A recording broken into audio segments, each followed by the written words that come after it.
Welcome to Through the Trauma podcast. My name is Amber Larkins, published photographer, storytelling expert, visual artist, entrepreneur, speaker, and coach. This podcast was born from one question: how do I get inspiring stories of triumph out to the people who need to hear them the most? Come with me, enter my world where lives are getting changed, heroes are getting developed, and greatness is being achieved. Hello, and welcome to another episode of Through the Trauma podcast. I am Amber Larkins, your host, and today I have with me Miss AmiLynne. She goes by Babs. She's a holistic practitioner, holistic life coach, but she genuinely cares about helping people overcome trauma, and she has overcome a mountain of trauma herself. She was telling me some of the things here before we started recording of just things that she's overcome, and it's truly, truly remarkable. So, Babs, thank you for being here and just willing to share with my audience today. It's so nice to have you. Oh, Amber, thank you for the invite. And for each of you who's tuned in, thank you for doing this for you. Because Amber and I get to have a conversation and you get to listen in. And I'm very excited for whatever is going to come up in our shared time together. Yes, yes. And that is the beauty of being able to sit with somebody for an hour, especially somebody that, I think when we overcome trauma, we become experts in that by default. Like if we've overcome a certain type of trauma, we're experts by default, not because, we have any special knowledge other than the fact that we've lived through it. So I think when we can open those doors and horizons to where people can see, hey, there are other people going through things. And you pointed out before we even started recording that you're not walking this walk alone. And I love how you worded that. Well, I just can't imagine actually moving through trauma alone. And I think too, so many times we think we are alone and we don't realize the helpers that are there. And there are times when we need to do things on our own, but it doesn't mean we can't have a travel partner along for the ride that's there, pulling up beside us, figuratively or proverbially, but or practically, but just knowing that we're not alone and that people, no matter what the challenge is that's showing up, whatever the trauma might be, is I always work to remember there are those out there facing things that are a lot easier, but there are also people out there who are facing things that are a lot harder. And that for me, one of the most important components of moving through trauma to healing is not comparing personally, let alone as a position of a travel partner for someone else who's experiencing trauma is we think, oh, there are people out there so much worse than me. So what I'm experiencing, I just need to put my big girl panties on and move forward. Put up, shut up, let's go. And what I would say in that environment is that life is not about comparing. Matter of fact, to me, authenticity, let me start that phrase again. Comparison is the enemy to authenticity. And, there's many different people out there who have said, be you, everybody else is already taken. And that's as true for a challenge or trauma or, something that feels very catastrophic to you might not feel catastrophic to someone else, but that doesn't matter. What matters is where you're at and what you need and how people around you can come together to support that process through the trauma so that you don't become stuck in it, feeling like there's not a way out. I totally agree with you. And I think, just as unique as every human being is, so is trauma. It's unique. It's unique in the experience that we have. It's unique in the way that we perceive it. Each individual perceives it. And so it really is impossible to look and say this person has it worse or this person has it better, because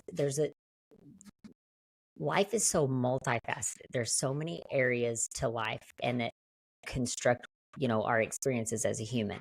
So it's like when we go through certain things, like if I'm going through a particular type of trauma, and let's say you're going through the exact same particular type of trauma, then my childhood trauma, my childhood experiences, the things I've experienced as a young adult, XYZ, versus yours, we could have totally different perceptions of that same trauma. So that's beautiful what you just said. I love that you encourage people in that, because I agree with you 100%. It's totally true and valid, and people should, you can't compare. And then I know that you also are saying that because you have undergone multiple types of trauma over the course of your life. And I think a lot of people have, if people say, what's my trauma story? Well, some people have a very dramatic, like, I think if you've ever lost a child, I mean, that would define your entire existence. Like, Sure. you know, or if you've had a horrifying accident that you near death experience. But I think in a lot of our cases, there's multiple things that have happened to us. In my case, that's how it is. And they were all traumatic things to me, but yet it's all constructed who I am today too. So I know when you talk about the comparison issue, like, you're also referring to, you can't compare this type of trauma with that type of trauma in your own experience. Can you talk a little bit about that and your experience with that, and maybe share some of your story with us? Oh, absolutely. And one of the things that I've learned to do through the process, and I invite you and your listeners to at least consider, is changing the way we speak to ourselves. Everything's not black and white. It's not one extreme or the other. And so when we think about a challenge, or we think about crises, or we think about chaos, or we think about trauma, how we speak to ourselves in that healing process is really important. And it's going to then ripple out into other areas of our life as well. So as we think about trauma that may have, formed, I like to say that our um, our experiences have formed our narrative. They've formed our story life, but they're not our identity. And that's one of the reasons why I love your podcast so much, is because you're talking about going through the trauma, not getting stuck in it. And for me, when I was younger, I was a rule follower. I grew up in a very rigid and strict household. My father was a Marine Corps drill instructor. I was one of 15. And part of the trauma that comes with that is learning at 35 that I was adopted and had gone through the first 5 years of my life with a name that was not on my birth certificate. And, so there's these stories and these silences that go around some conversations and some traumas. And so and as I grew older, my first cancer diagnosis was at 21. I lost my first husband to a drunk driver just 2 months after we were married at 23. And so as we begin to compile our story, our narrative, who are we? I think it's really important that we don't disregard those experiences, but that we don't pull them in as our identity of who we are, because they absolutely come together to form our experience, but they are not our identity. So when I think about, I think trauma oftentimes is a compilation. While we may have had a singular instance of, for example, in October 2022, I had a stroke. And I'd had health challenges from the time I was 21 on, recurring and metastatic cancer, and had overcome all of those things, as part of my life story and my narrative. And my life took a really big turn October 12th, 2022, and I had a stroke. And that stroke left me a quadriplegic. And prior to that stroke, I was an overcomer. I was a doer. I mean, type A personalities, to be quite honest with you, I kind of looked down on them because I was a triple A personality. Like, if it's going to be, it's up to me. And all of those life lessons that had come into being to make me strong, I had taken to an extreme. And so often we do that when we don't feel a sense of control. Um, So in October 2022, when I had the stroke, which left me a quadriplegic, which left me with no sense of control, it really afforded me the opportunity to go back and question, and not question from a place of anger or bitterness, but question from a place of mystery, question from a place of doing things differently. How can I look at these different things along the years that have formed my experience? But I don't want to be seen as a victim. And I'm not someone who gives up. But how can I take all of that and still be authentic to who I am? And I had to make a lot of changes. I got to make a lot of changes. So, but one of the most important things is I learned to honor the journey and honor the challenge, honor the conflict, honor the trauma, but to see it in a complete picture, because everything that happens to us happens for us. And that brings us to a place where everything that occurs, there's a lesson there for sure, but there's also a blessing. And that blessing comes as we tear down the walls of comparison, of external expectation, of beliefs that may have carried us to a certain place but no longer serve us anymore, letting go of those and really creating a world for ourselves that feels authentic, that feels like me, that is a safe place for me to work through the challenge, to work through the trauma, and come through on the other side more recognizable to myself. Because I think so often, well, we hear the idea of a crisis of faith, especially when we're faced with a trauma of any kind, whether it's personal, physical, financial, spiritual, mental, relationship wise. There can oftentimes be a crisis of faith. And I've come to understand, at least from my own experience, is that what I had was not a crisis of faith, it was a crisis of belief. And I think each time a trauma shows up, we're actually faced with a crisis of belief, because it feels like a trauma because it's not in alignment with how we work or what we expect or what we've been promised.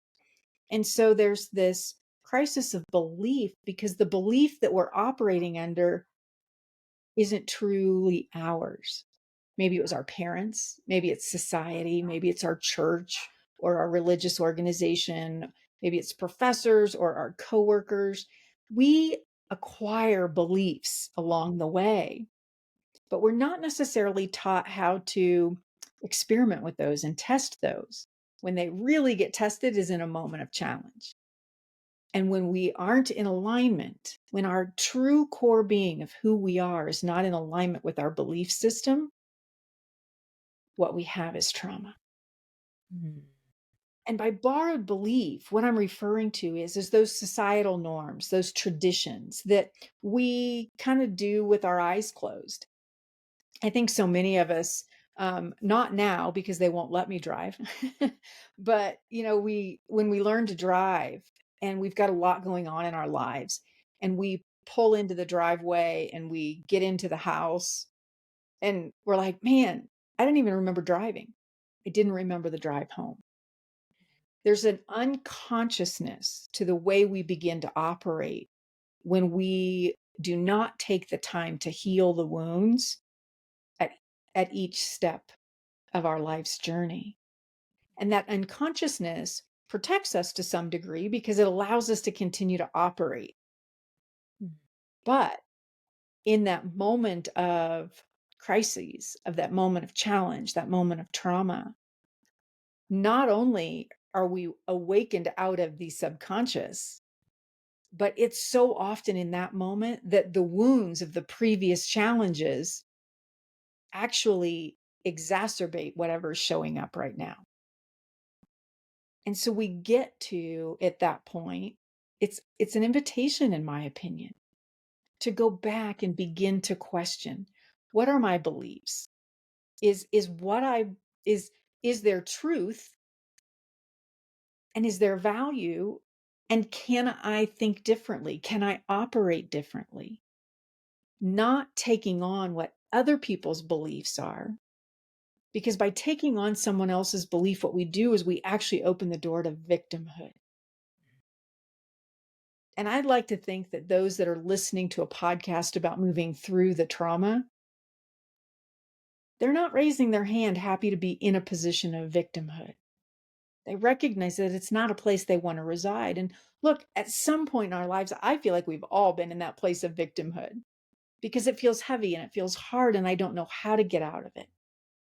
But the truth of healing, the truth of moving through the trauma requires us to set aside the expectations of those around us and often our own expectations and ask the question, what if?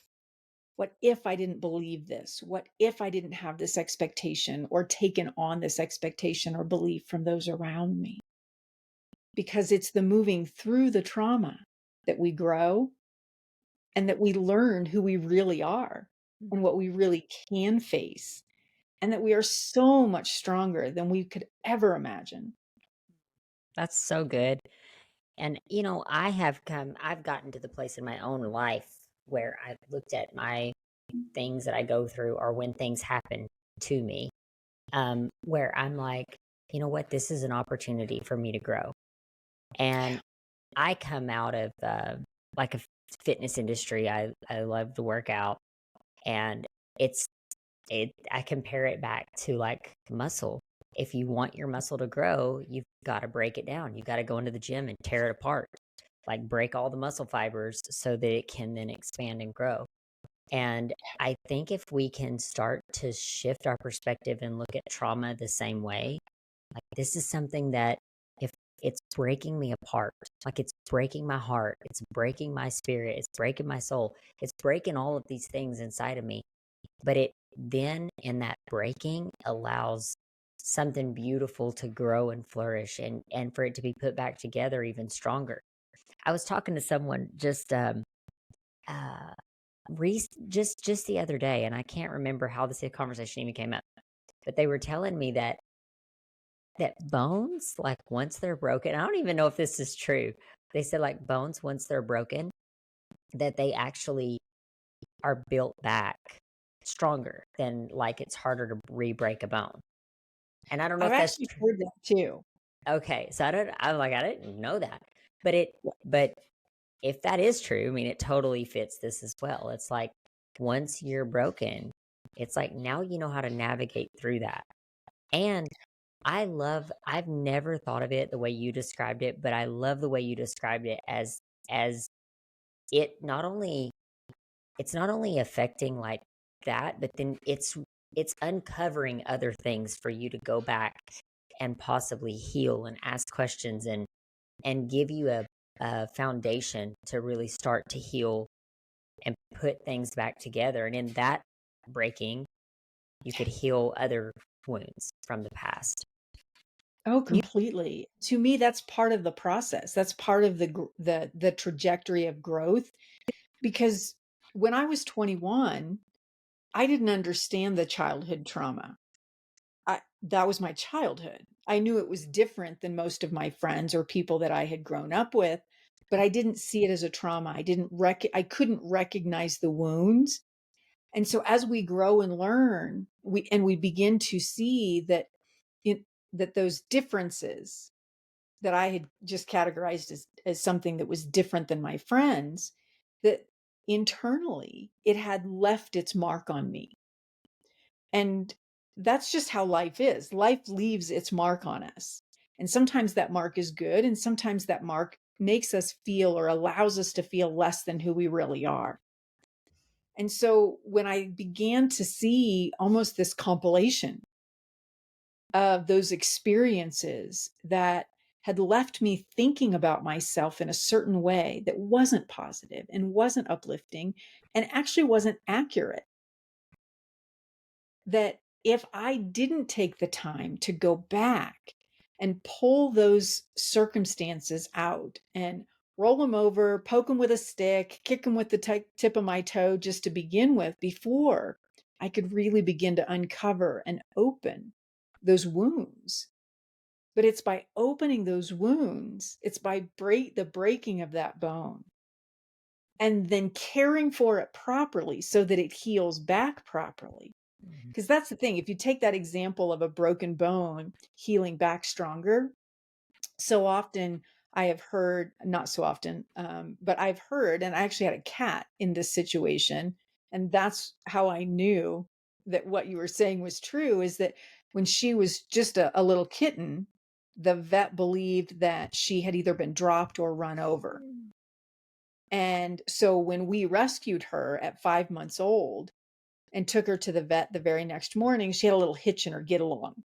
And he said, he did the x-rays, and he said, well, the only thing we could do for her now is to re-break it and set it properly, or she's going to learn to just live with it because she's not in any discomfort or pain. Well, we've made the choice to not re-break it. And she's 14 years old, and she's the sassiest thing you ever did see. That being said, this idea of the re-breaking, if we're going to re-break it, if we're going to visit the wound, if we're going to revisit the experience, the key is to have then the resources so that as we put together what is true, as we begin to heal through that process, that we've properly set the bone so that as it heals back stronger, there's not a need to re-break it. And in the event that there's an extra pressure on that point in our lives, that part of our life is already stronger, and it can sustain, it can it can discern the difference between a true statement thrown at us versus one that may be true for someone else but doesn't have to be true for us. Mm-hmm. And so we reject that, as opposed to taking that on as some sort of indictment that something is wrong with us, because we've taken the time, we've surrounded ourselves with the resources so that as we heal those wounds, they are healing back stronger, and they actually become our defense, our discernment when future situations and circumstances present themselves, so that we don't revisit the trauma. We may still have the same experience, but how we engage with it is very differently, because Mm-hmm. we are coming from a different place. Yes, that's so good. And it's so true. And I also think of trauma like another example is you can look at it like it's an infection, because if it's like if you have a wound and it gets infected and you don't get that infection out, that infection is it's going to continue to grow and manifest in the body, and it's going to eventually like come out in some way.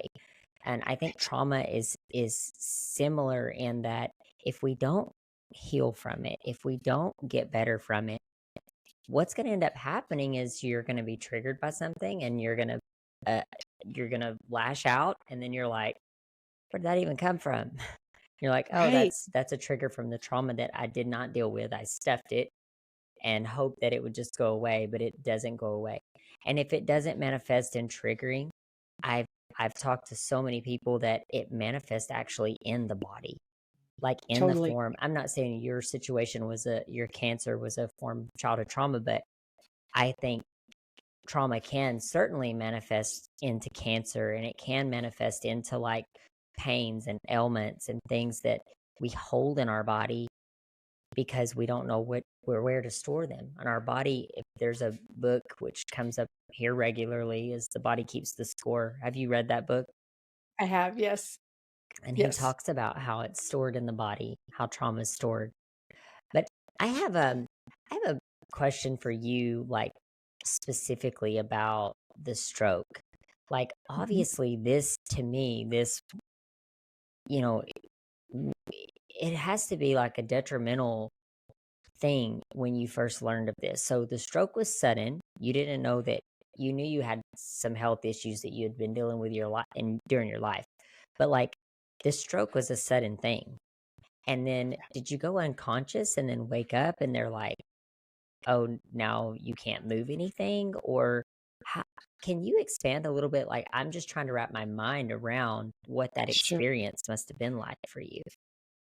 Well, for me, leading up to the stroke, for 3 years leading up to it, I'd had a recurrence of cancer, and we had treated it best we were able. There wasn't more that could be done, and so I'd really dug into my own prayer life in that space and had seen progress. That being said, physically, I didn't have use of my legs. I was in a wheelchair. I didn't have use of my right arm, so much so that I actually taught myself how to write with my left hand because we're overcomers.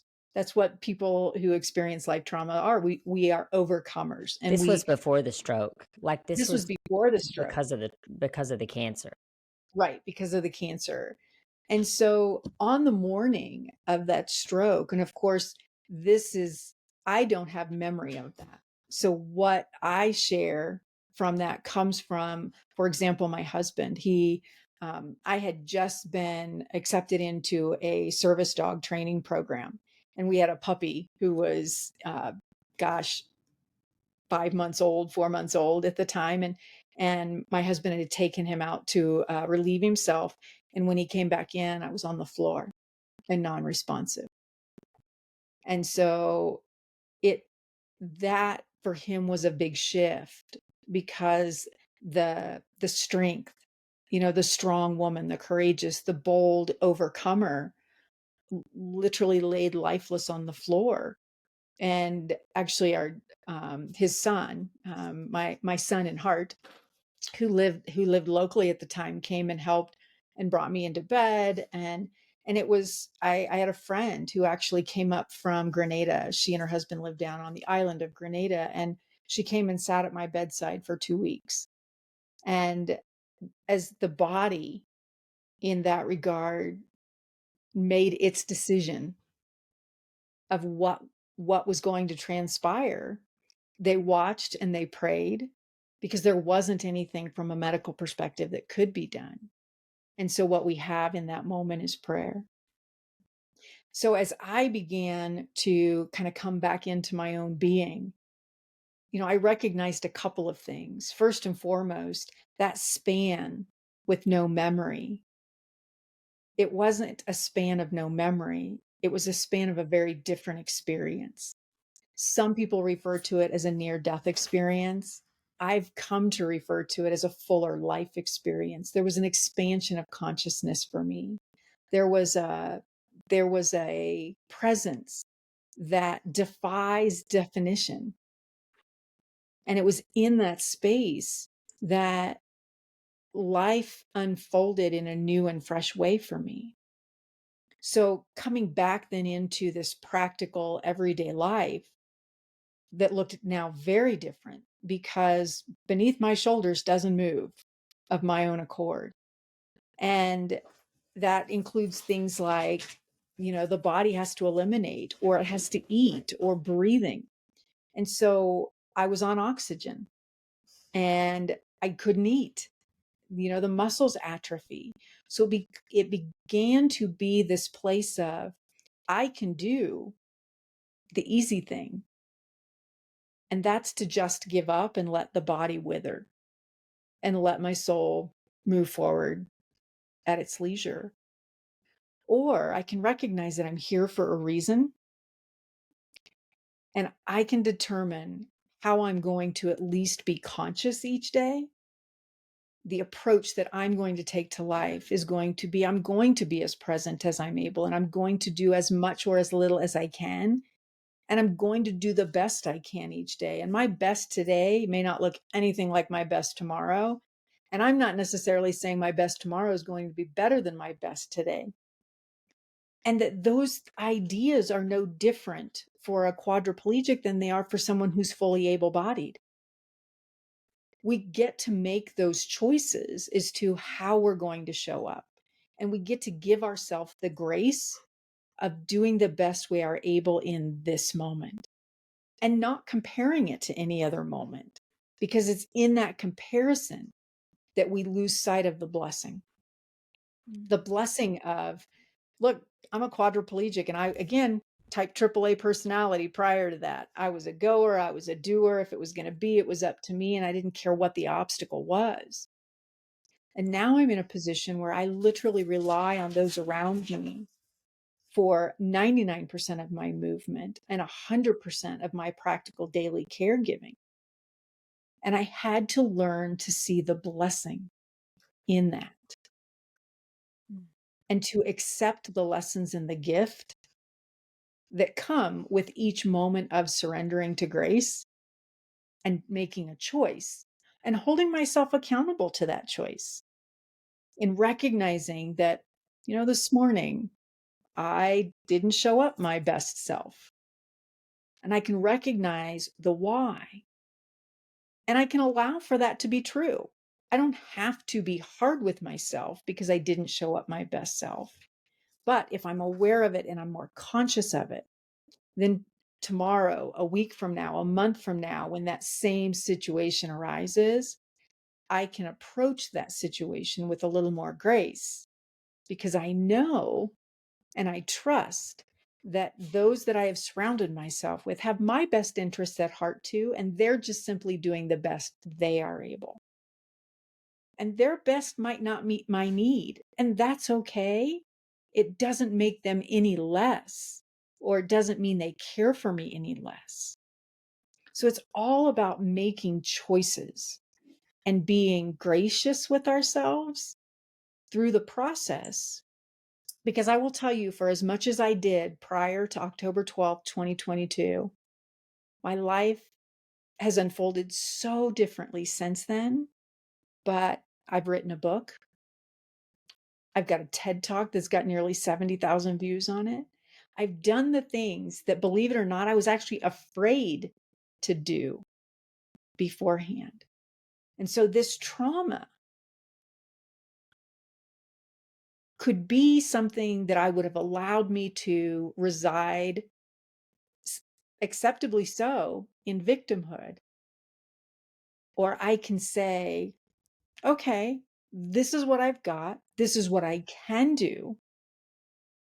And to then set a course for that and recognize that rarely things look like how we plan them out. And just because they look different doesn't make them wrong. It just makes them different. So again, that comparison and not comparing comes into mind. Because if I had laid out a life plan, I would never have expected to be a quadriplegic at 51 years old. And I also didn't understand what that was like for individuals who are trapped within their own body. I think of Nelson Mandela. We all know that name. And he said, on my day of release, I made the decision I could continue to remain a prisoner in my own mind, or I could let myself be out and experience freedom. So it's a choice that we each get to make. It doesn't diminish the experience or the trauma, and it doesn't diminish our accountability in working through it. But it gives us the grace that it's not what we asked for. It's not what we expected. It's not what we'd worked for. But different doesn't make it wrong. It just makes it different. And how often, as we come back to this idea of growth, how often do we see that when we work through a trauma, instead of around or underneath or bypassing it, we come through it so much stronger. And for me, that's not about us changing. That's actually about eliminating the false beliefs, the borrowed beliefs, the agendas, the expectations. We're eliminating those and removing those and seeing who we have been all along, but just got distracted along the way. I also wonder this too, like things in life, like I don't know, I know that you do some spiritual stuff as well. I don't know how you feel specifically about God. Um, but I believe in God, and I believe that God sometimes allows certain things to happen to us because he wants us to zero in on the calling that he has for us, or the thing that he is, the purpose that he's put us here on this earth to do. So my purpose looks very different than your purpose.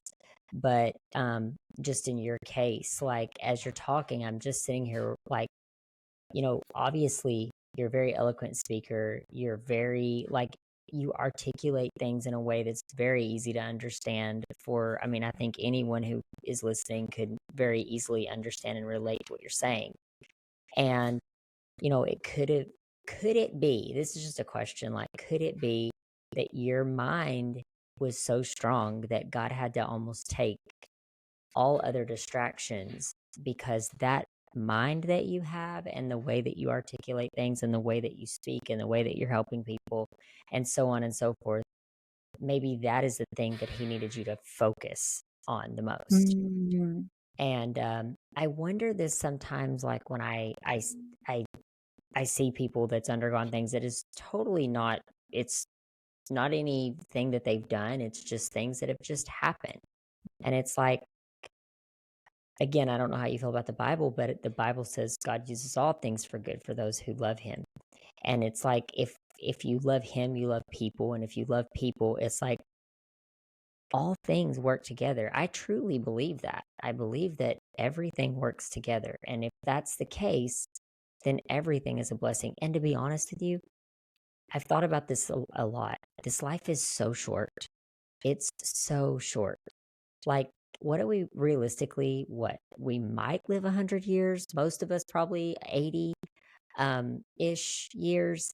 And I'm 44, so it's like I'm already like halfway there. What happens if these last several years of my life, that I just run and focus on that purpose? And we don't want bad things to happen to us, but what if that is God's guidance in this life? So I don't know. I I don't have a know how you little bit feel of a about that. Yeah, go yeah, no, ahead. no, no. I have a little bit of a different take on it. Yeah. And growing up in a very rigid Christian household, which I now know was a cult, for many years, I didn't want anything to do with God. I even went to a Lutheran university and wouldn't step foot inside the chapel because, I as though I say it, I didn't step foot inside the chapel because I was afraid God would strike me down right then and there. And the worst place to go is in a chapel. I didn't want to affect all the other believers because I didn't believe. I didn't know what I believed. And so as my life has kind of unfolded, um, I really have taken the time to question, what do I believe? What is true? What is truth? And for me, the difference between what is true is, for example, it's 1:50 p.m. as you and I are recording this for me here in Denver. I know that it's an hour later for you, and that's no less true for you than my 1:50 p.m. is true for me. But what is truth? What's unchangeable? What is unmutable is God, and the idea that there is no time or space. That those are measurements. Those are metrics that we use to matriculate through this human experience with some order. But I also believe that when we try to put divine order into human order, we're going to misunderstand our experiences. I don't believe that God allows or that God would predicate a challenge or a burden or trauma. I think that God is constantly present with us, and how we show up in that moment and how we show up in the moments that follow is how God shines through. But because I kind of grew up, and for me, it's one of those things that I'm still figuring out to some degree, because I grew up with a thought that God keeps a scorecard. And no, God doesn't keep a scorecard. God is ever present for us. And even when I don't know or didn't feel or didn't think God was present for me, in all of those years when I refused to set foot inside a chapel for any reason, and we know that that's true because as we look back in those moments, we can see the presence of light. And so when we look at this idea of, take from a scientific perspective, the idea of darkness, those individuals who work both in theoretical physics as well as applied physics will tell you that in order to see the darkness, light must be present. Otherwise, there's just a vast chasm of nothingness. Mhm. And so the presence of darkness does not denote the absence of light. It just means that we get to look for it differently, or it's showing up in a way that we're not looking for it. And so to me, that's why I say, as you said, every experience has lessons and blessings. Mhm.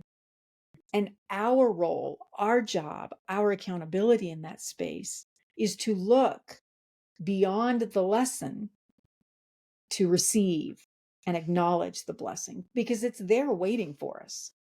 Mhm. And for me, as you said a moment ago, and I have said this oftentimes kind of in a joking perspective is, well, God God realized he was the only one who could slow me down enough to really see what was important in life because I was going and doing. And I think that there was almost the innate belief that success was predicated on the activity.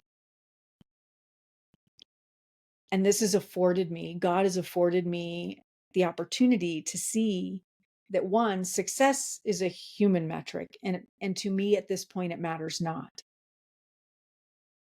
And that's really hard to say in the hustle bustle of society that, look, people ask, well, what is your definition of success? And I think success is a lie because it's a human metric. I just don't concern myself with certain human components any longer.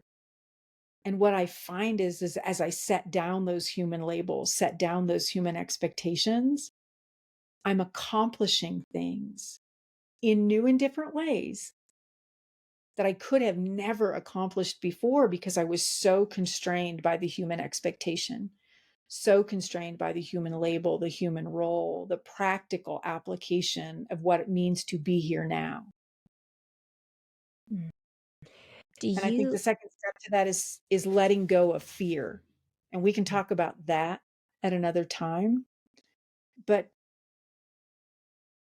cherishing a love relationship with fear when we're in the midst of trauma is such a space of learning and Mm. growth and unfoldment. And those things lead to healing. Yeah. And I agree with you. I do agree with you, on all of those levels, actually. And I think people do have a kind of a misconception of, well, I think, like you said, the human existence, we all have a misconception of God. Like, that's why we're trying to figure out, like, what is that experience? And I believe, and I've said this before, I believe everything that we really need and have need it is found inside of us. Like, it's already there. But, Right. I also believe that it takes tapping into that. It takes Mhm. thought, it takes meditation, it takes prayer, it takes opening those places and being able to, like, explore. And we live in a culture where people, it's like we're taught not to think and we're taught Mhm. not to explore, and meditation seems foo-foo, and it's like, um but it's like that is where, like, true wealth is found, in my opinion. And, like, when you talk about success, I'm curious because that is a question that I have for you. Like, what does success look like to you? Is that a form of happiness, or that you can look back and say that through the things that you've went through, that you've been able to help other people pull through these things or know that they're not alone? Because there is a certain level of, like, contentment that comes with that. At least I found that in my life, but I'm curious your thoughts on that. Well, I think we're saying the same thing in a different way. Mhm. Because for me, while I don't use the benchmark of a definition of success, because for me, that's one of those things where in order to answer that question, and you did this, is, well, what's your definition of success? Because and that's so true about so many words that and that's why when we have these misconceptions of life, it's because we've taken someone else's word and tried to apply it to our situation. And by word or expectation, it's like just the idea of what is sin, or what is evil, or what is darkness, or what is prayer. For me, I had to get really clear on prayer because I grew up in a space where meditation and yoga would have been considered, what do they call it? Uh, Pagan. Mhm. And that's not of God. And so therefore not acceptable. And so for me, I had to get really clear on those definitions. For example, to me, prayer is talking to God. Meditation is listening. Mm, I agree And with I'm you. also and I recognize that in talking to God, I'm filling a personal need, not a God need. God already knows everything I'm going to say, and he also knows the disparity between what I say and what's true. Mhm. And so when I'm praying, whether I'm praying silently or I'm praying aloud, that's really my affirmation of me speaking to God and what I know to be true in this moment. But in those moments when I need that guidance, and those are so many and so much more than that affirmative prayer space, is that, when we pray to God, and your listeners, for you, for me, I've really had to redefine, kind of like that idea of Mhm. success. I've had to redefine what it means to ask God to heal something. God, heal me of this fear, heal me of this feeling, heal me in this relationship. And what I've come to learn for me is that that prayer isn't God heal me, it's remove every distraction, every false belief, every misunderstanding, no matter how well intentioned, remove it all from my experience so that I can see truth. Mm. I can see your face in the midst of a hurricane. And you just, I love it when my guests come on here and they just literally like drop the mic. You just said it and then you just boom. Like, girl, that right there, like, whoa, that's deep. That says a lot right there. And I agree with you 100%. And I also just want to say this too, like, you know, also, I think this is a problem that I do have with the Christian church. I'm not familiar with a lot of other religions, like I haven't walked through them, but Mhm. where it's so easy to say, like, this is my belief because this is my parents' belief, and this is the church I was raised in, this is my belief. And if you don't align with my belief, then I've got to shut you down, kind of a thing. And that's one thing, like, even when I started this podcast, I'm like, I really want to be able to have an open ear and listen to people because um, the thing is this, especially doing this podcast, I can see that trauma affects people so differently.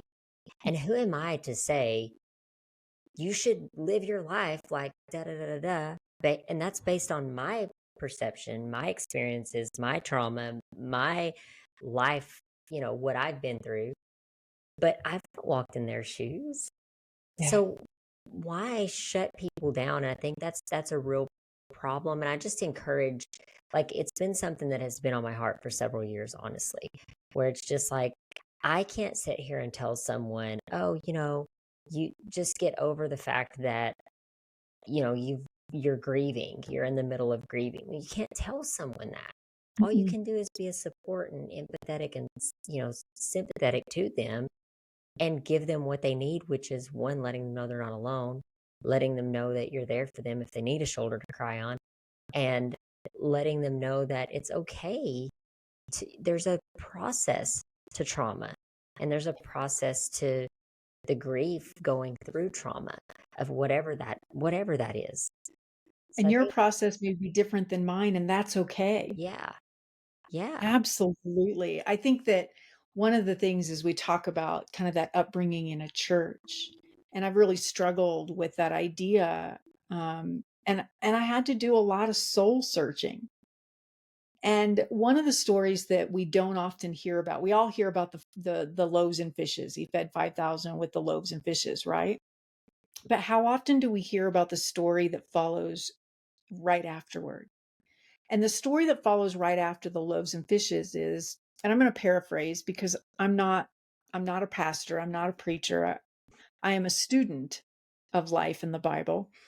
And so my paraphrased way that this story goes is the disciples, they've just fed the multitudes, and Jesus has just preached this sermon and shared these ideas with them.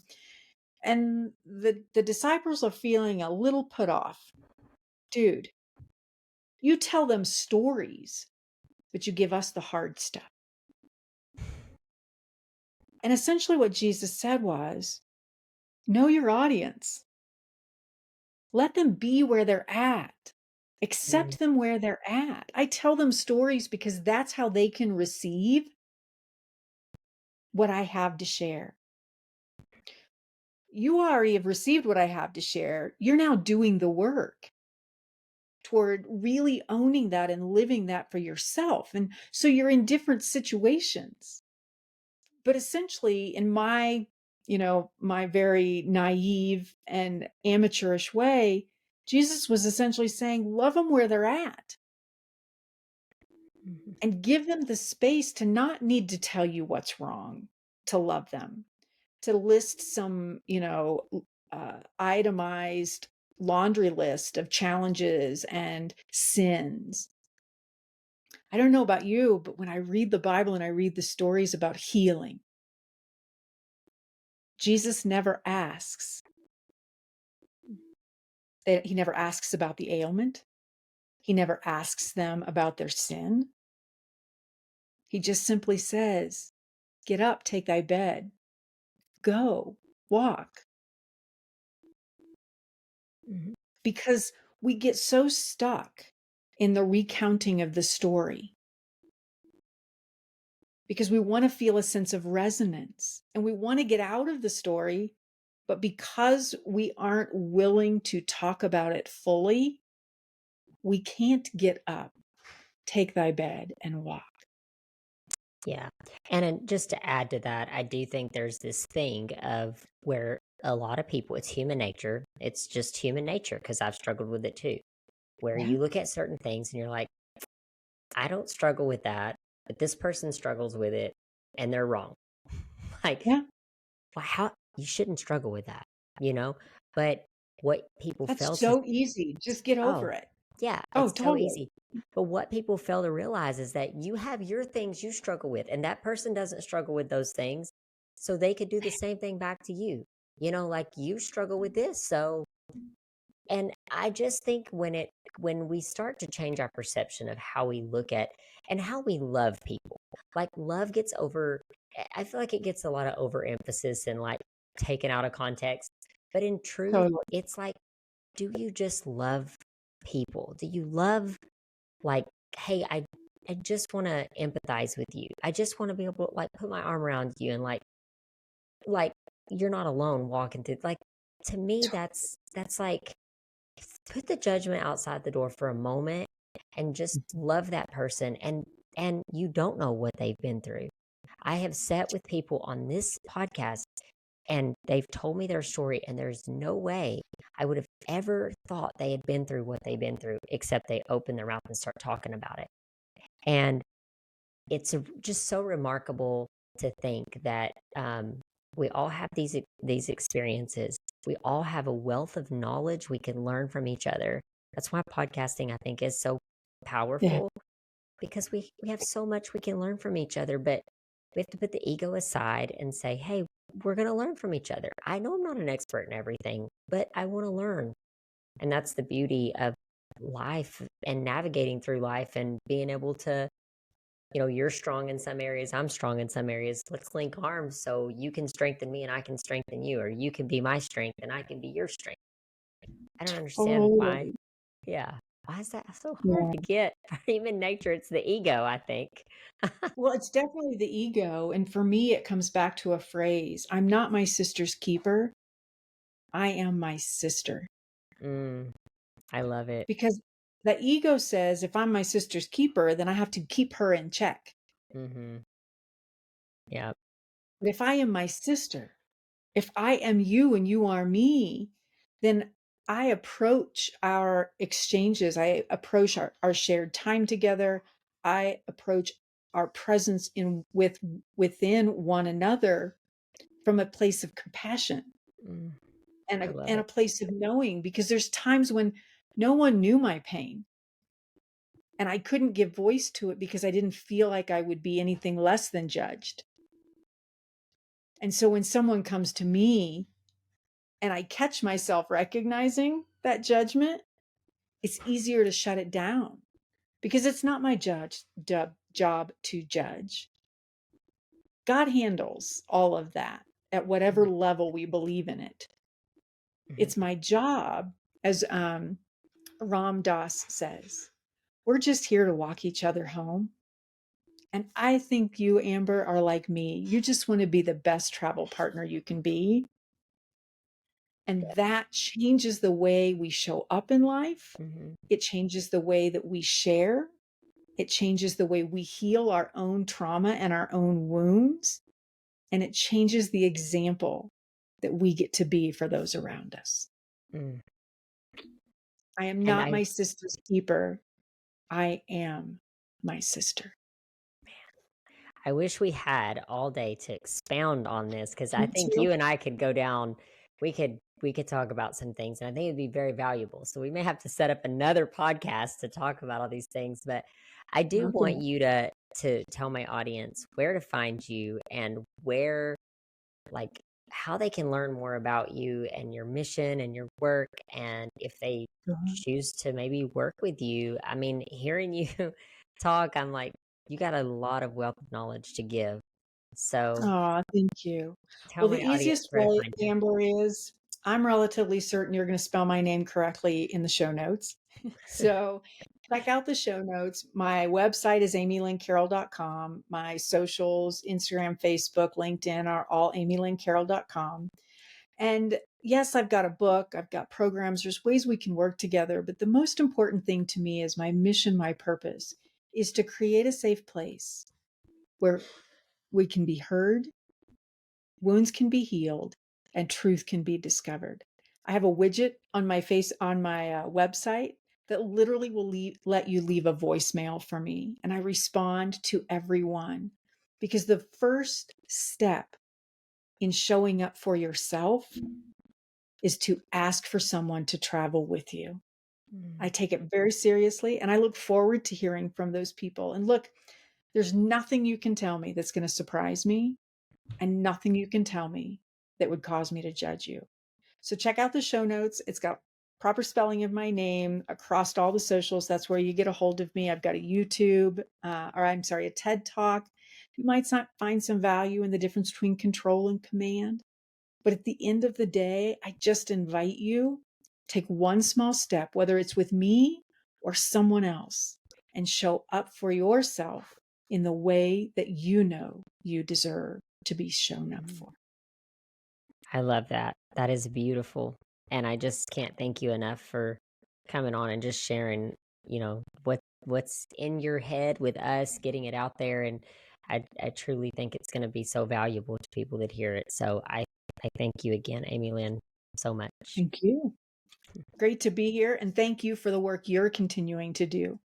Thank you. Really important for people like me, even because I learned so much from your podcast. We are all teachers and we are all students. Mm. Thank you so much. Thank you for listening to Through the Trauma podcast. If you have found value in this episode or believe in the mission behind what we are doing, please subscribe so that you never miss any future episodes. Also, be sure to check out our transformation project at transformationthroughtraumaproject.com, where we help inspirational stories get heard on a larger scale through multiple platforms. If you know someone who can benefit from this episode, please share it with them. Until next time.